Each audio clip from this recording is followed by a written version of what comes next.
Mamangai matamda thangnaba leibak ani leirammi. Leibak amadi hingsabi singna panba leibak ni. Aduga leibak amadi taibang mi gi leibak ni.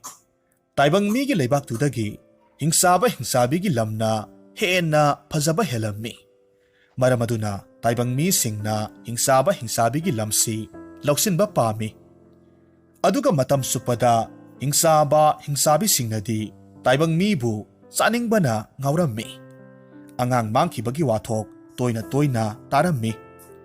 Hingsabi singaduna taibang mi gi lamdadi pak henjinba ngamlamde. Karigino hairabada thangnabada leiriba taibang mi singse mahi yamna haiba amadi mapangal yamna kanba haibado oirammi.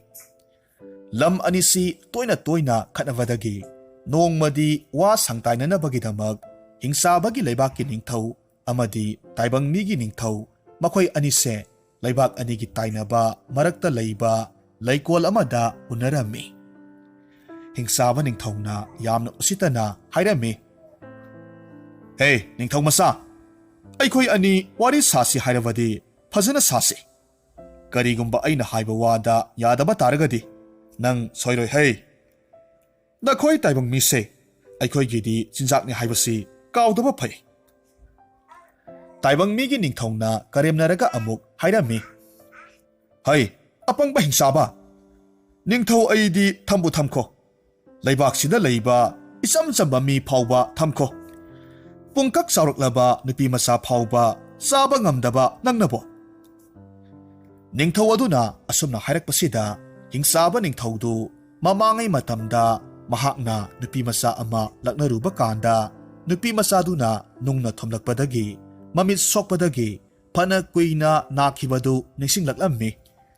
Madu hek ningsinglubadagi wa sauna hairamba hingsaba ningthawdo khautak sarammi asumna hairammi. Saubeyadi marup aina haijabadi phajana sangtaina si haijabani. Karigumba lalak kholakpaga yauragadi aigi hingsabagi haunabi masingdo taurakani haijabanida. Hoine kaide phagadawado tausi. Aisu masingdo yamna laina yaithekpa ngami haibado haiba khakni. Hingsabana khummi marup warisi kainom tawkhidore. Ai hana hekta haujarak Marup ki leibaktagi angang khara mangle haibagi pawdo madu tabada yamna nungaite. Aduda madudagi henna nungaiti base pakcharani haibagi matada hekta hingsaba aikhoida tashinbasidi henna nungaijakhidre. Marup tashinbagi wanate asumbani. Nakhoigi leibakta phajaba yengbada mioibagi pukning wakhal pumba sumatpa ngamba mafam kaya lei haibase ai phajana khangi. Madugi mafam singduda sangluvada angang singdo marup hoigi kanglupna chathoklamgani haibasi aigi lengdraba thajabani. Hingsabana hairami. Phare adudi marupna thajabidaba taragadi aikhoigi leibakta chatlaga hektamak yenglurasi. Asumna hingsabagi leibakta chatuna mangkhiba angang singi langla langjin khangdokpa haibadu makhoi ani yanarami. Masidagidi hingsaba ningthaw aduna phan apaibi amakhak puthoraklammi. Aduga phandugi mathakta hingsaba ningthaw amadi taibang mi gi ningthaw phamlammi. Atiya mathakta paikhalaklammi. Lambida taibang mi gi ningthawna hairakhi. Marup lambidagi aigi khongloi lani khara hapkisi. Marup hapkisi yai. Aduda miyoi anidagi henadi hapa yaroi dauribu. Maramdi aigi phan apaibise mi yamna chande. Masida ningthaw aduna khalli. Aikhoi mangadang loinaraga chatlawadi makhoina horen henjilakpadi ngamloise. Adubu ningthaw asi asumba chatpa ningthaw amani. Maramaduna yeknaba hingsabana haribasi asumba oiraboi khanbadagi taraina pakhum pirammi. Phare maru ai itomta chatpadi nungaireroi makhoi anido hapkrasi. Asumna makhoi yanarami. Masidagidi lanmi anikhak hapkatlammi. Aduga makhoi mari phan apaibiduda tonglammi. Hingsabagi leibakta laklammi. Lanmi amana ningthawgi manakongda tuminna sirol tawi. Iningthau mang haga kaya nungaijaramde aduna aikhoi hingsabagi leibakse manung yamna sangchandringai sidagi halaurasi natrabadi khudong thiba tagadawba male ningthauna amuk hairami hera karisu khalunuda wakhal phanada khallu karisu tawroida iningthau wakhal phana khandokpa taragadi hingsaba ningthauna angangsingdo makhoina phadi haridusu sumlamba taye ningthauna hairami hoine sumlamba yaine aduda makhoidi hingsabani do saramgadra haidana pukning samnaba chatlibani aduni iningthau makhoi hingsaba oirambagi aikhoina singaduna thiba laklibani adudi hingsaba ningthau asina aikhoibu makhoigi maramda pusilibase aikhoi ahumbu masinjak oikiroidra lanmi nahakna haribado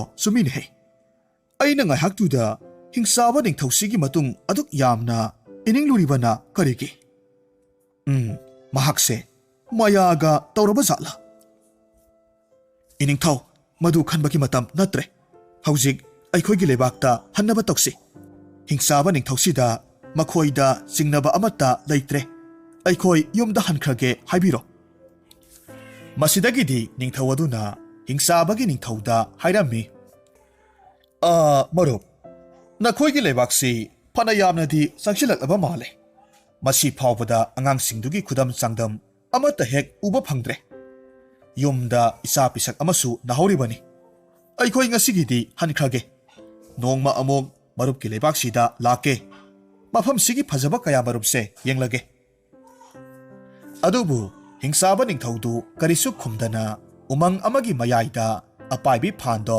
leplammi umangduda hauriba usingdu masak masu manadaba ngakta oirammi aduga asuki matiksu wanglammi hingsaba ningthauna hairakki pare marup hanbiro adubu mafamsida khwaidagi hauba hai mayam amakhak hauriye madu marupta aina pijaningdana tawbani madu saraga marup hanbiro mahaudo tangbikho aduga ai thilage asumna hairaga hingsaba ningthaudu matomta khonjel thokna kadaidanone hai pambi singdubo asum haina murum soli o ure asidagi se soidana oiramni asi hairaga khongkap amani chatkhatli aduga hairakhi marup lakpiro ai u karaga heklamlage asumna hairaga grong chatkre ningthaudusu matungda inai lanmiduna amuk sonthangna na hairami iningthau aikhoi haise sadavana sumgadaba male masida lanmi amaduna amuk hairami yare lanmi nahakna ningthauda akhang ahi saraga takadabu nate nang kayam khanglaba mino lanmiduna amuk hairami nate wakhaldo onare aina haibadi matamduda ningthongna marak thatna hairami yare nakoini marayetnaranu tomina satlu masidagidi lanmi anidu tumin laikre makhoi ahum hingsabana hai heklaga lairiba udugi makhongda laklammi makhoi ahumna ukhongda leplaga leibadu hingsabana ubadagi hairaklammi marup hai singse thadarakke asumna hairaga uthagtagi hai singdu leimaida langtharaklammi hai singdusu masugi hai ngakni adubu zalembu masugi hai amadi leimaida tabaduda pungkai kairammi mafamduda khairoi kharasu thoraklammi khairoi singaduna hai singdu tapta makhut masa aniduna paikhatlammi khairoi amadi akaiba haiduda manam sut nammi maduda khairoidugi mamit anido higok masu onsilaklammi aduga khairoido mafamdudagi adumak senkhre mahakna hek senkhibagadi hingsabadu makhada kumtharaklammi khairoi singdu tanthoklammi hingsabagi saptaduda khairoi singdo hai singdu hundoklamle aduga loinamak senakhre ningthongna hairaklammi lamisa nakhoini hai singse khunjillu aduga yumda pukhrasi lanmi anidu hai singdu khunjilli adubu ngasai ningthauda wa kayamarum hanjin haikiba lanmidudi khairoi aduna mamit higok masu onkibado uhorammi maramaduna mahak ꯈꯩꯔꯣꯏꯗꯨ ꯀꯔꯤ ꯇꯧꯔꯝꯒꯗꯒꯦ ꯍꯥꯏꯕ ꯈꯪꯅꯤꯡꯂꯝꯃꯤ꯫ ꯑꯗꯨꯅ ꯃꯍꯥꯛꯅ ꯈꯣꯝꯖꯤꯜꯂꯤꯕ ꯍꯩꯁꯤꯡꯗꯣ ꯃꯐꯝ ꯑꯃꯗ ꯄꯨꯟꯅ ꯇꯥꯁꯤꯜꯂꯝꯃꯤ ꯑꯗꯨꯒ ꯍꯥꯏꯔꯛꯈꯤ, ꯏꯅꯤꯡꯊꯧ, ꯍꯩꯁꯤ ꯌꯥꯝꯅ ꯍꯥꯎꯒꯗꯕ ꯃꯥꯜꯂꯤ꯫ ꯉꯁꯥꯏ ꯅꯥꯀꯜ ꯑꯁꯣꯝꯗ ꯍꯩ ꯈꯔ ꯆꯦꯟꯁꯤꯟꯈꯤꯕꯅꯤ꯫ ꯑꯩ ꯑꯃꯨꯛꯇ ꯊꯤꯔꯨꯒꯦ꯫ ꯅꯤꯡꯊꯧꯅ ꯍꯥꯏꯔꯝꯃꯤ, ꯑꯣ ꯐꯔꯦ ꯐꯔꯦ, ꯑꯁ꯭ꯋꯥꯏꯗ ꯍꯥꯏꯐꯦꯠ ꯌꯦꯡꯂꯨꯔꯣ꯫ ꯀꯔꯤꯒꯨꯝꯕ ꯂꯩꯇ꯭ꯔꯒꯗꯤ ꯊꯤꯔꯨꯔꯅꯨ, ꯌꯨꯝ ꯍꯟꯕ ꯊꯦꯡꯈꯤꯅꯤ꯫ ꯅꯤꯡꯊꯧꯒꯤ ꯌꯥꯊꯪ ꯐꯪꯂꯕꯗ ꯂꯥꯟꯃꯤꯗꯨ ꯈꯩꯔꯣꯏꯗꯨꯅ ꯆꯦꯟꯁꯤꯟꯈꯤꯕ ꯃꯥꯏꯀꯩ ꯑꯗꯣꯝꯗ ꯂꯥꯛꯂꯝꯃꯤ꯫ ꯈꯩꯔꯣꯏꯗꯣ ꯃꯁꯥ ꯄꯨꯝꯕ ꯍꯤꯒꯣꯛ ꯃꯆꯨ ꯑꯣꯜꯂꯒ ꯁꯤꯔꯒ ꯂꯩꯕ ꯊꯦꯡꯅꯔꯝꯃꯤ꯫ ꯃꯁꯤꯗꯒꯤꯗꯤ ꯃꯍꯥꯛ ꯄꯥꯈꯠꯅ ꯅꯤꯡꯊꯧꯒꯤ ꯃꯅꯥꯛꯇ ꯍꯜꯂꯛꯂꯝꯃꯤ ꯑꯗꯨꯒ ꯃꯍꯥꯛꯅ ꯇꯥꯁꯤꯜꯂꯒ ꯊꯝꯂꯤꯕ ꯍꯩꯁꯤꯡꯗꯣ ꯈꯨꯟꯒꯠꯂꯒ ꯍꯥꯏꯔꯝꯃꯤ, ꯏꯅꯤꯡꯊꯧ, ꯀꯗꯣꯝꯗ ꯆꯦꯟꯁꯤꯟꯈ꯭ꯔꯕꯒꯦ ꯈꯪꯗ꯭ꯔꯦ, ꯊꯤꯕ ꯐꯪꯗ꯭ꯔꯦ꯫ ꯅꯤꯡꯊꯧꯅ ꯍꯥꯏꯔꯝꯃꯤ, ꯐꯔꯦ ꯐꯔꯦ, ꯑꯗꯨꯗꯤ ꯃꯇꯝꯁꯨ ꯐꯅ ꯊꯦꯡꯖꯤꯜꯂꯛꯂꯦ, ꯌꯨꯝꯗ ꯍꯜꯂꯁꯤ꯫ ꯍꯩꯒꯥꯁꯦ ꯀꯣꯅꯨꯡꯗ ꯆꯥꯔꯨꯔꯁꯤ꯫ ꯃꯁꯤꯗꯒꯤꯗꯤ ꯃꯈꯣꯏ ꯃꯔꯤ ꯐꯥꯟ ꯑꯄꯥꯏꯕꯤꯗꯨꯒꯤ ꯃꯊꯛꯇ ꯇꯣꯡꯂꯒ ꯑꯃꯨꯛ ꯄꯥꯏꯈꯠꯂꯛꯂꯝꯃꯤ꯫ ꯅꯤꯡꯊꯧꯅ ꯍꯩꯗꯨ ꯀꯣꯅꯨꯡꯗ ꯆꯥꯔꯨꯔꯁꯤ ꯍꯥꯏꯕꯗꯒꯤ ꯂꯥꯟꯃꯤ ꯑꯗꯨꯁꯨ ꯀꯣꯅꯨꯡ ꯍꯦꯛ ꯌꯧꯕꯒ ꯍꯩꯗꯨ ꯍꯨ ꯆꯦꯟꯕꯅꯤ ꯍꯥꯏꯅ ꯍꯥꯏꯔꯒꯦ ꯈꯜꯂꯝꯃꯤ꯫ ꯑꯗꯨꯕꯨ ꯅꯤꯡꯊꯧ ꯑꯃꯗꯤ ꯂꯥꯟꯃꯤ ꯑꯃꯗꯣ ꯍꯩꯗꯨꯒꯤ ꯃꯁꯛ ꯃꯆꯨ ꯃꯇꯧꯗꯨꯗ ꯆꯥꯅꯤꯡꯕꯅ ꯇꯤꯟ ꯆꯨꯝꯕ ꯍꯧꯔꯝꯃꯤ꯫ ꯃꯈꯣꯏ ꯑꯅꯤꯗꯤ ꯈꯥꯡꯕ ꯉꯝꯗꯕꯗꯒꯤ ꯍꯩꯗꯨ ꯇꯥꯞ ꯇꯥꯞ ꯄꯥꯏꯈꯠꯂꯝꯃꯤ, ꯆꯥꯕ ꯍꯧꯔꯝꯃꯤ꯫ ꯂꯥꯟꯃꯤꯗꯨꯅ ꯈꯥꯝꯕ ꯀꯥ ꯅꯪꯍꯧꯗꯦ꯫ ꯃꯁꯤꯗꯒꯤꯗꯤ ꯂꯥꯟꯃꯤꯗꯨꯅ ꯃꯄꯨꯛꯅꯤꯡꯗ ꯑꯁꯨꯝꯅ ꯈꯜꯂꯤ, ꯏꯁ, ꯂꯥꯟꯃꯤꯁꯤꯒ ꯑꯩꯈꯣꯏꯒꯤ ꯏꯅꯤꯡꯊꯧꯒꯁꯤ ꯍꯩꯁꯤ ꯆꯥꯈ꯭ꯔꯕꯅꯤꯅ ꯁꯣꯏꯗꯅꯃꯛ ꯁꯤꯔꯅꯤ꯫ ꯃꯈꯣꯏꯅꯤ ꯁꯤꯔꯕꯗꯤ ꯑꯩꯁꯨ ꯁꯤꯕ ꯍꯥꯏꯕꯁꯦ ꯁꯣꯏꯗ꯭ꯔꯦ꯫ ꯂꯃꯟ ꯈꯨꯝꯅꯕꯒꯤꯗꯃꯛ ꯍꯤꯡꯆꯥꯕꯅ ꯃꯈꯣꯏ ꯑꯅꯤꯕꯨ ꯇꯧꯁꯤꯟꯅꯔꯒ ꯍꯥꯠꯈ꯭ꯔꯦ ꯍꯥꯏꯅ ꯅꯤꯡꯊꯧꯒꯤ ꯃꯅꯥꯎꯅꯨꯄꯥꯗ ꯇꯝꯗꯕ ꯌꯥꯗ꯭ꯔꯦ꯫ ꯑꯗꯨꯗꯤ ꯑꯩ ꯀꯔꯤ ꯎꯄꯥꯏ ꯇꯧꯅꯤ? ꯑꯁꯨꯝꯅ ꯈꯜꯂꯒ ꯃꯍꯥꯛꯅ ꯃꯈꯥꯗ ꯌꯦꯡꯊꯔꯛꯄ ꯃꯇꯝꯗ ꯇꯨꯔꯦꯜ ꯑꯆꯧꯕ ꯑꯃꯈꯛ ꯆꯦꯟꯕ ꯎꯔꯝꯃꯤ꯫ ꯃꯁꯤꯗꯒꯤꯗꯤ ꯃꯍꯥꯛ ꯐꯥꯟ ꯑꯄꯥꯏꯕꯤꯗꯨꯗꯒꯤ ꯐꯨꯛ ꯂꯥꯎꯅ ꯍꯧꯒꯠꯂꯤ꯫ ꯍꯩ ꯑꯃ ꯇꯥꯞ ꯂꯥꯎꯅ ꯄꯥꯏꯈꯠꯂꯒ ꯁꯣꯏꯕ ꯁꯥꯁꯤꯟꯅꯔꯒ ꯇꯨꯔꯦꯜꯗꯨꯗ ꯆꯣꯡꯊꯔꯝꯃꯤ꯫ ꯃꯍꯥꯛꯅ ꯇꯥꯈꯤꯕꯗꯨꯗ ꯅꯤꯡꯊꯧ ꯑꯃꯗꯤ ꯂꯥꯟꯃꯤꯗꯣ ꯄꯥꯈꯠꯂꯝꯃꯤ꯫ ꯑꯗꯨꯕꯨ ꯈꯪꯍꯧꯗꯦ, ꯃꯈꯣꯏ ꯑꯅꯤꯁꯨ ꯃꯀꯣꯛ ꯉꯥꯎꯔꯛꯄꯗꯒꯤ ꯒ꯭ꯌꯥꯟ ꯃꯥꯡꯂꯒ ꯑꯗꯨꯃꯛ ꯐꯥꯟ ꯑꯄꯥꯏꯕꯤꯗꯨꯒꯤ ꯃꯊꯛꯇ ꯇꯥꯔꯒ ꯂꯩꯈ꯭ꯔꯦ꯫ ꯍꯤꯡꯆꯥꯕꯅ ꯆꯥꯛꯅ ꯁꯣꯜꯂꯤ, ꯏꯁ, ꯑꯅꯤ ꯑꯃꯗꯤ ꯁꯤꯔꯦꯁꯦ, ꯑꯃꯗꯤ ꯏꯁꯤꯡꯗ ꯑꯣꯟꯊꯈ꯭ꯔꯦ꯫ ꯑꯩꯗꯤ ꯏꯔꯨꯞꯂꯒ ꯊꯤꯕꯁꯨ ꯍꯩꯇꯦ, ꯑꯣꯟꯊꯣꯛꯅ ꯆꯥꯈ꯭ꯔꯦꯗꯀꯣ꯫ ꯐꯔꯦ, ꯑꯅꯤꯁꯦ ꯑꯩꯒꯤ ꯏꯃꯨꯡ ꯃꯅꯨꯡꯒ ꯂꯣꯏꯅꯅ ꯍꯥꯎꯅ ꯊꯣꯡꯂꯒ ꯆꯥꯔꯨꯔꯒꯦ꯫ ꯑꯁꯨꯝꯅ ꯁꯣꯜꯂꯒ ꯍꯤꯡꯆꯥꯕꯗꯨ ꯃꯍꯥꯛꯀꯤ ꯀꯣꯅꯨꯡ ꯇꯝꯅ ꯄꯥꯏꯔꯒ ꯆꯠꯈ꯭ꯔꯦ꯫ ꯏꯁꯤꯡ ꯃꯅꯨꯡꯗ ꯏꯔꯨꯞꯇꯨꯅ ꯌꯦꯡꯂꯤꯕ ꯂꯥꯟꯃꯤ ꯑꯗꯨꯅ ꯍꯤꯡꯆꯥꯕ ꯂꯩꯇ꯭ꯔꯦ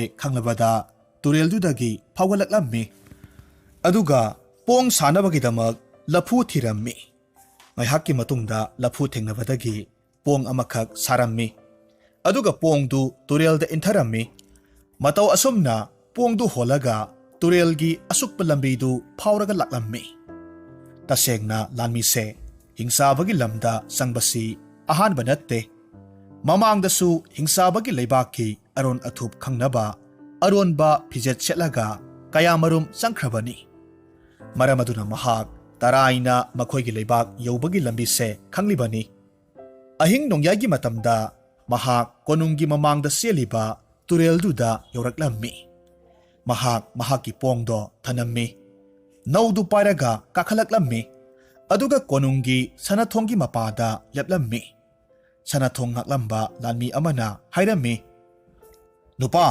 ꯅꯍꯥꯛꯄꯨ ꯀꯅꯥꯅꯣ? ꯍꯨꯔꯥꯟꯕ ꯂꯥꯛꯂꯤꯕ꯭ꯔꯥ? ꯑꯁꯨꯛ ꯊꯦꯡꯂꯕ ꯀꯥꯟꯁꯤꯗ ꯀꯔꯤ ꯇꯧꯕ ꯂꯥꯛꯂꯤꯕ?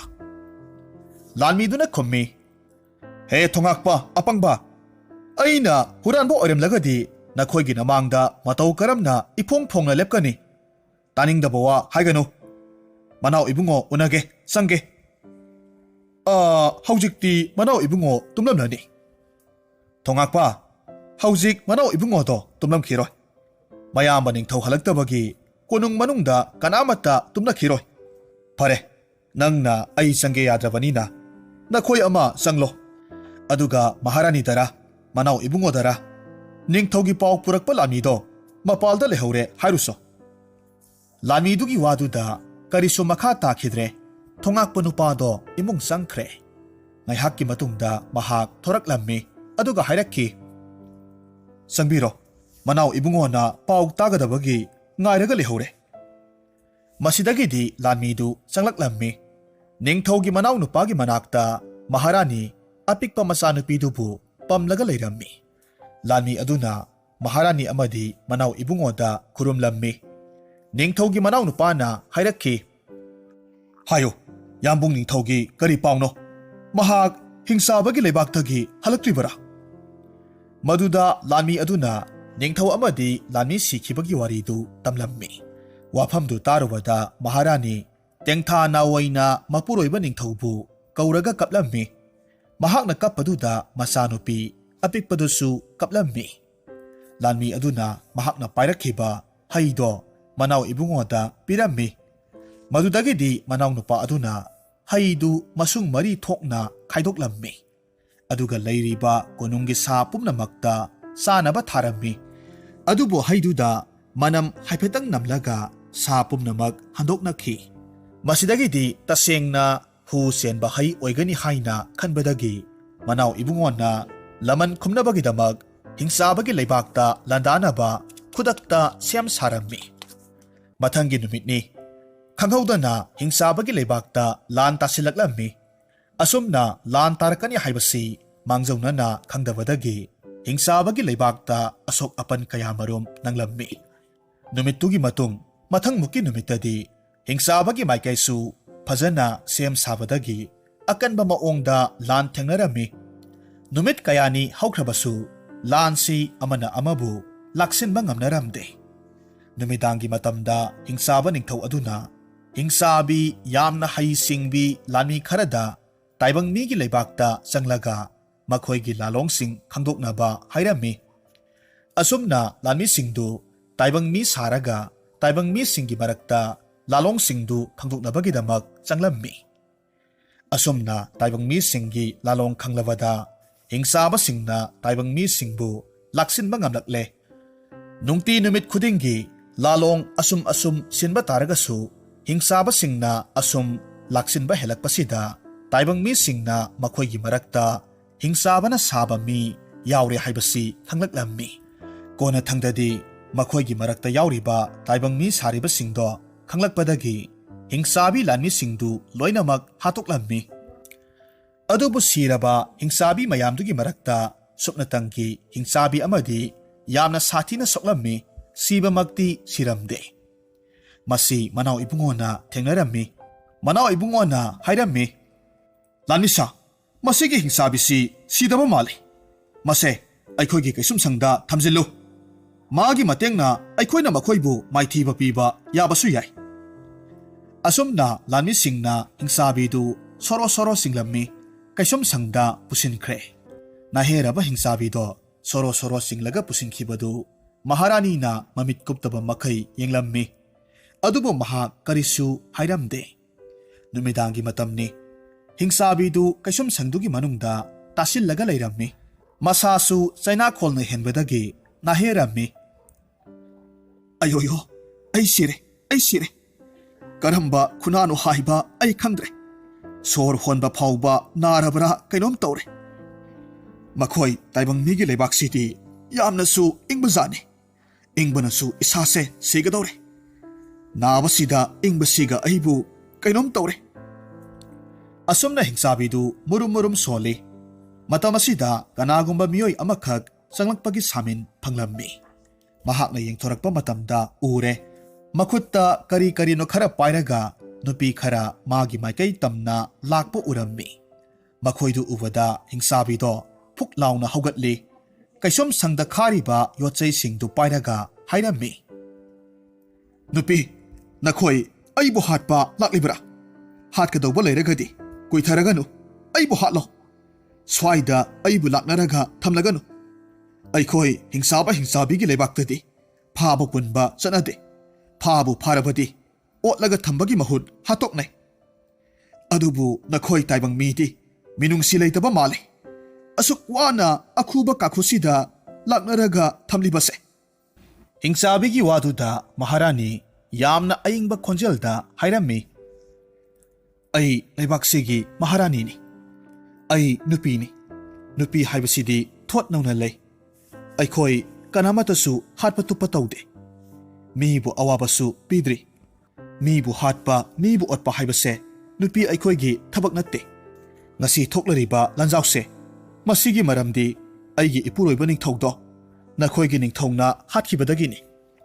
नहाक अइगी येक्नबा ओइरमबदी याय। अदुबु नहाक ngасai फारगा पुखिबदो अइने येंगबदा असुकी मतिक नुंगाइहौदे। नहाक ngасai यामना वानासु उखि करिमतसु चाद्रे। मदुना नहाक आराम खौरांगबना तुम्बा यारमलरोय। नंगी चानब खरा अइना पुरक्लिबने। महारानीगी यामना समना इंगना लेमना ngang वांगांगसी तारुरगा हिंसाबी वखल ओनबगुम तौरम्मी। महाक महारानीदा ngaksanana yenglaga hairami, "अइसी नहाकी नपुरोइबा हाटखिबा कांगलुप्तुनी। नहाक अइंगोंदा करिमता तौनिंगदब्रा?" मसीदा महारानी वा अमता ngang मनाई अमदगी असापोट अमखक लौरम्मी। अदुगा मदु महाकना मसेट अमा हाना साय। अदुगा लेमहौरिबा सरुक्तु हिंसाबीगी मसिन मपादा थमलम्मी। मतौदुदा हिंसाबीदो करिमता हाइद्रे। महारानीदा मुन्ना येंगी। अदुगा महारानीगी मखुत्तगी असापोतु लौरगा चारम्मी। असापोतु चाना चाना हाइरक्खि, "नहाक हिंसाबी अइंगोंदा असापोट इलक्लिबसी कीदब्रा?" महारानी ने खुम्मी, "करिगी कीगदौरिबनो? अइना नंगोंदा करिसु तौदना करिबु तौरकदौरिबगे? नंगना हौजिक वाइदा असापोट अइंगोंदगी लौरगा चाख्रिबदुदी मिनुंगसीगी ममांगदा फत्तबा हाइबदो लैरोय।" असुमना हाइरगा असापोट अमामुक पिरम्मी। असुमना महारानीना हिंसाबीसीना मबुक थंद्रि फाउबा असापोट पिरम्मी। असापोट सिंगदु इनबा लोइरबदा महारानी मसाद इलिबा फीदो लौथोक्लम्मी। कैसोम संगी मनुंगदा मखुत थिंजिलम्मी। अदुगा हिंसाबीदुदा इनसिल्ली। अदुगा हाइरम्मी, "से फीसे इनसिल्लो। मसी इलगदी इंगबदी खरा फरनी। मतमसे फना यामनसु थेंगलबनी। फरे नहाक तुम्हौरो।" असुमना हाइरमलगा महारानी मनाई सिंगलोइनना चटख्रे। महारानी ने तौरमलिबा मतौदुदा करिनो हाइबा ज्ञान तारमदे। अदुबु महारानीगी येक्नबा ओइरिबा हिंसाबी मंगोंदा उतलमलिबा महारानीगी मतौदुना हिंसाबीगी थमोइदा नुंगसीबगी इहुल अमखक फाउरम्मी। मथंगी नुमितनी मनाव इबुंगोना लानमी खरगा लोइनना मखोइगी लानफा ओइरिबा हिंसाबीदुगी मनाक्ता लाक्लम्मी। अदुबु कैसुम संग यौबा कांददी हिंसाबीदुदी लैरमद्रे। कैसुम संगी फक्लांगदुसु काइबसु उरम्मी। मसिदगिदी हिंसाबीदो फक्लांग थुगाइरगा चेनख्रे हाइबसी मयेक सेंगना खंगबा ngamle। मसिगी मतुंगदा नुमित खरानीगी मतुंगनी हिंसाबीसिंग अदुना ताइबंग मियोइबसिंगसी यामना लाइना लाक्सनख्रे। ताइबंग मियोइबगी लेबाक्सी मखोइना खुदुम सनख्रे। मी अयाम्बा हिंसाबीसिंगना हातोक्लम्मी। कोनुंग मनुंगदसु मी असीबा ngakta ngairम्मी। हिंसाबी लानी खरा कोनुंग मनुंगदुदा अहिंगबा कना कना लरिबनो येंगबा लाक्लम्मी। मतमदुदा उरे ममांगदा लानफा ओइखिबा हिंसाबी अदुना महारानीगी असीबा हक्सांगदो तारगा लैबा थेंगनरम्मी। मतमदुदा महाक महारानीना मंगोंदा उतखिबा थौजालदो निंसिंगलक्लम्मी। महाक ममित्तगी मपी ताना कपलम्मी। अमदी महाक महारानीगी मनाक्ता तारगा लैरिबा महारानीगी मसानुपीदुदा अमुक येंगलम्मी। मतमदुदा अंगांगदो मखोंग मखुत लेंगलक्लम्मी। मदुदगिदी महाकना खंगले अंगांगसी हिंगली हाइबा महाकना खंगले। अंगांगसीबु कलगे खनबदगी हिंसाबी अतै लैब्रा हाइना येंगलम्मी। तंजा येंगलगा लोना अंगांगदु पुरगा पाइरगा चटखि। महाकना लोना अंगांग पुरगा पाइखिबदु हिंसाबी अमना उहौरम्मी। मदुदगिदी हिंसाबीदुसु मतुंग इनरगा पाइरक्लम्मी। हिंसाबीदु अंगांगदु पुरगा असुम पाइरक्पा मतमदा फना यामनदी लापथोरक्ले। मी ताबा खुल अमगी मनाक्ता लैबा उमंग अमगी मयादा पाइशिल्लम्मी। अंगांगदु महाका लेमिनरम्मी। पिकलिबा अंगांगदुना ममाबु निंसिंगलक्पदगी मबुक लामलक्पदगी कपदुदा tasengna hingsabidugi thamoido kairammi. Angang dugi mabuk lamlibadu phanabagidamag angang dubu makhom thokpi jiba ama umangduda koithi thirammi. Asum thirakpa matamda kai masa senbi amakhak thengnarammi. Kaiduda hingsabiduna dhap tauraga maharani gi masanupidu mabuk pithaklammi. Asumna numit kharanidi kaigi mabuk pithaklaga angangdu yoklammi. Hingsabina asumna tauribase lona inarakhiba hingsabi lami aduna lumnaga yenglammi. Hingsabi asina angangsi yokle haiba khanglawada mahakisu kanaba oinanaba hingsabagi ningthauda tamnurage khanbadagi mahak hingsabagi leibakta pairaga chatkre. Aduga ningthauda hingsabiduna taibang migi ningthau masanupidu yoklaga leihore haina tamlammi. Maduda hingsabagi ningthaudu sauna hairammi. Lanisa hausikmak mafamduda chatsi aduga hingsabido angang loinana hatkadabani. Asumna hairaga lanmi khara puraga hingsabiduna lamjinglammi. Hingsaba ningthaudusu pairaklammi. Umangdu nakchilaklaba kanda angangduga loinana leiriba hingsabi aduna masada hingsaba singlakbagi samin phangbadagi u amagi matonda paikhatlammi aduga lona yenglammi. Hingsabagi ningthau amadi lamising saungna maikai adomda pairaklibadu mahakna urammi. Mahakpu thiraklibani haibasi taraina khangle. Hingsabiduna angangdugi manakta paitharaklammi aduga matomta asumna khalli. Is kari tawni taibang migi khulsida angangsi puraga chelsilure aidi hatkharni. Aduga mafamsida adom lairagasu angangsisu aisu sirani. Aidi maikai animakta isida sire. Adubu angangsimadi taibang misingna kankhini. Adudi aigi thawaise manglabasu angangsibudi kallage. Asumna khalaga mahak taibang migi khul adomda angangdu puraga paisilaklammi. Khuldu hek lansilakpa matamda mi taba khuldo thengnarammi. Hariba khuldu hingsaba singna udanabagidamag khuldu mitrangi matengna isingi ipak amagum unaba thauranglammi. Aduga angang adubu mathada chejet kolaga khulduda paisilaklammi. Hingsabi amana khulduda paisilakpaduda khuldugi miyamna thang ten kayamarum langsilaklammi. Hingsabidu yamna sathina soklammi. Mathaktagi laimaida yungna paitharaklammi. Masidagidi mahak gyan adumak mangkhre. Aduga maharani gi masadudi mahaki mathabakta hiplaga sitha sitha kaplammi. Hingsabidu taraga lairibaduda mayamna ikoi koisilaga yengnarammi. Aduga angangse hingsabi sina pharakpa oiramgani haina hainarammi. Hainaba khakni kapliba angangdu kananasu lausilamde. Maramdi makhoina hingsabido kinarammi. Asumna tawnaringai khulgi khulakpidu paw tabadagi hingsabi lairiba mafamduda laklaga yenglammi. Hingsabigi mathabakta lairiba kapliba angangdo magi mitkap tarubada khulakpi taba ngamdre. Khulakpada angangsi amukta kanbiyu haina haijarammi.